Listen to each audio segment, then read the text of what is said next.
Tidak ramai pembeli flat jualan semula yang membayar harga lebih tinggi daripada nilai taksiran unit mereka. Menteri Pembangunan Negara Desmond Lee berkongsi, jumlah pembeli sedemikian merosot 50% daripada hampir 30% pada suku keempat 2022 kepada hanya 15% bagi tempoh yang sama tahun lalu. Di kalangan pembeli yang membayar harga tunai atas taksiran atau COV bagi flat mereka, jumlah median adalah sekitar $30,000. Kebanyakan pembeli tidak perlu membayar sebarang COV. Encik Lee jangkakan, tren mendatar ini akan berterusan disebabkan keadaan ekonomi global yang tidak menentu dan kadar faedah yang kekal tinggi untuk tempoh yang lama. Beliau juga merujuk kepada bekalan perumahan awam yang ditawarkan selain 43,000 flat yang selesai dibina tahun lalu. We remain on track to complete another 28,000 homes this year and 24,000 homes next year, making a total of about 100,000 private and public homes between 2023 and 2025.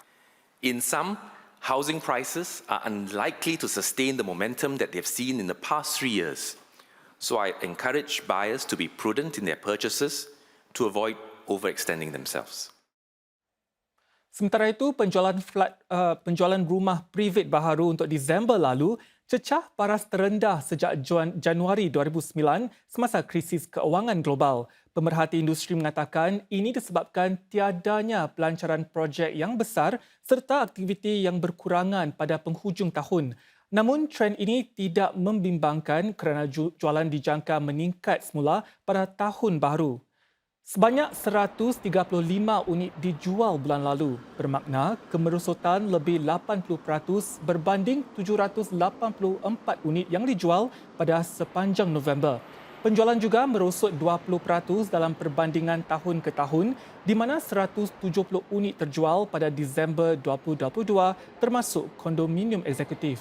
Hampir separuh daripada unit yang terjual bulan lalu terletak di kawasan pinggir dan luar bandar. Garis masa dan penyeliaan projek-projek sektor awam yang lebih jelas. Ini dirancang sedang pemerintah berusaha memastikan gaji yang adil dan tepat pada masa bagi perunding cara seperti jurutera dan jurubina. Ia akan mengurangkan kemungkinan firma-firma lungkup serta melicinkan proses dengan skop perkhidmatan yang lebih jelas. Firma-firma juga akan lebih diteliti untuk memastikan khidmat bermutu seperti yang dijanjikan. Misalnya, kontrak standard yang digunakan untuk khidmat perunding cara bagi projek sektor awam akan diubah untuk membenarkan yuran disesuaikan di tahap pertengahan projek jika ia tergendala kerana isu-isu di luar kawalan. Satu rangka kerja juga sedang dipertingkat untuk memberi lebih penekanan kepada mutu. Ini bermakna jumlah projek yang disenarai pendek berdasarkan merit berbanding undian akan ditingkatkan. Menteri Pembangunan Negara berharap perubahan itu akan menggalak pemaju privat untuk mengambil langkah serupa. Some of these moves may seem challenging initially as they incur higher costs, create more uncertainty in the way that you've normally been doing things. And stakeholders throughout the value chain will need time to make process adjustments. But transformation is crucial as in the longer term, it will ultimately result in a more resilient, dynamic and innovative sector which will benefit you down the road. Pelbagai langkah bagi menyokong industri pembinaan ini diambil seiring jangkaan bahawa sektor awam bakal menyumbang sekitar 55% daripada jumlah permintaan tahun ini.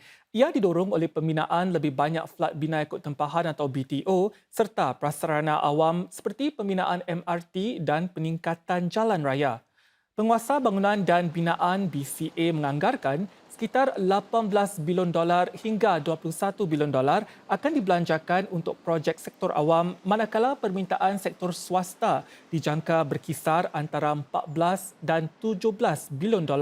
Ini mendorong jumlah keseluruhan permintaan bagi sektor pembinaan kepada antara $32 hingga $38 bilion, sebuah peningkatan berbanding 2023. Kurang daripada separuh rakyat Singapura yang ditinjau baru-baru ini berkata mereka bersedia dari segi keuangan untuk menanggung biaya rawatan barah.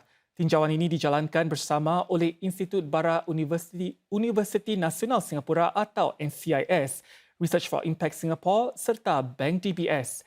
Tinjauan yang disertai 1,200 orang ini merupakan yang pertama dalam siri kajian 3 bahagian. Kajian menunjukkan bahawa kurang daripada 1/3 responden berasa yakin bahawa polisi insurans kesihatan dan penyakit kritikal sedia ada mereka dapat menanggung biaya rawatan barah. Di kalangan mereka yang belum pernah dihidapi barah, hampir 1 dalam 3 bimbang mengenai biaya rawatannya. Golongan ini terdiri daripada mereka yang berpendapatan rendah hingga sederhana. Mereka yang tiada perlindungan berkata premium insurans kurang dimampui, manakala yang mempunyai perlindungan pula kurang memahami perincian polisi mereka. Ini termasuk manfaatnya serta jumlah yang perlu mereka tokok. 2 dalam 3 responden tidak menyedari perubahan kepada dasar jagaan kesihatan. Ini termasuk bagaimana pelan perlindungan insurans bersepadu yang dibeli atau diperbaharui sejak April lalu hanya meliputi ubat-ubatan barah dalam senarai yang diluluskan pemerintah. NCIS menyatakan bahawa pelbagai dapatan ini menekankan perlunya usaha pendidikan serta tindakan daripada para penggubal dasar. Tahap selanjutnya dalam kajian ini akan melibatkan temu bual bersama pemegang taruhan seperti pekerja sosial, pesakit dan penjaga mereka. Penemuan ini bertujuan membantu semua pihak yang berkepentingan agar menyedari kepentingan pendidikan keuangan apabila berhadapan dengan barah. Saudara, kira-kira 2 juta rakyat Singapura akan menerima bayaran tunai serta tokokan bagi akal medisave mereka bulan depan. Bayaran ini adalah sebahagian daripada pakej jaminan yang bertujuan untuk membantu mereka menghadapi inflasi lebih tinggi serta mengurangkan kesan kenaikan GST. Setiap rakyat Singapura berusia 20 tahun ke bawah atau 55 tahun ke atas akan menerima tokokan Medisave sebanyak $150. Sekitar 850,000 warga emas berpendapatan rendah berusia 55 tahun ke atas pula akan menerima bayaran bonus antara $200 hingga $300. Bonus ini adalah bagi mereka yang menetap di hartanah yang mempunyai nilai tahunan atau anggaran sewa kasar tahunan sehingga $25,000. Presiden Taman Shanmugaratnam bakal lakukan lawatan ke Switzerland dan negara Brunei Darussalam lewat bulan ini. Beliau akan berada di Switzerland dari 16 hingga 21 Januari bagi mesyuarat tahunan Forum Ekonomi Dunia. Presiden Taman akan bertemu para pemimpin sebilangan negara dan akan mempengerusikan bersama sebuah perbincangan mengenai air. Dari 24 hingga 26 Januari pula, Presiden Taman akan membuat lawatan negara pertama ke Brunei Darussalam. Beliau akan mengadakan pertemuan dengan Sultan Hassan Al-Bolkiah. Presiden Taman dijangka turut melawat kekitangan Angkatan Bersenjata Singapura yang menjalani latihan di Brunei. Sementara itu, Perdana Menteri Lee Hsien Loong mengesahkan lagi hubungan rapat Singapura dengan Brunei ketika bertemu Sultan Hassan Al-Bolkiah di Bandar Seri Begawan siang tadi. PM Lee berada di negara itu bagi menghadiri majlis perkahwinan Diraja Putra Brunei Abdul Matin. Menerusi satu catatan di Facebook, PM Lee berkata 2024 menandakan ulang tahun ke-40 hubungan diplomatik bersama Brunei Darussalam. Beliau mengesahkan komitmen Singapura terhadap hubungan rapat ini serta hubungan yang kuat di kalangan rakyat kedua-dua negara. Menteri Undang-Undang K. Shanmugam mengatakan amat penting bagi negara-negara kecil seperti Singapura untuk bersama-sama mempertahankan undang-undang antarabangsa.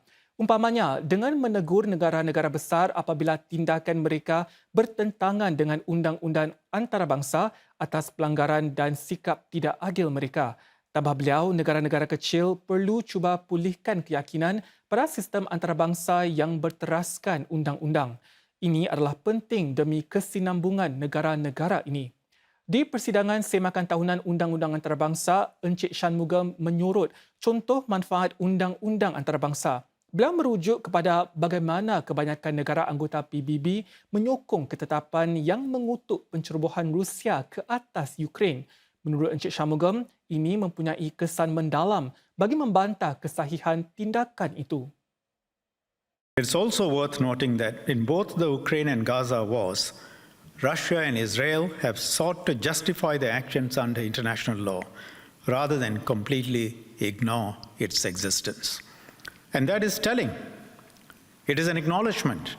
It's an acknowledgement that international law matters, that a poor track record of compliance can lead to a loss of legitimacy and credibility and isolation on the world stage, even for a big power like Russia.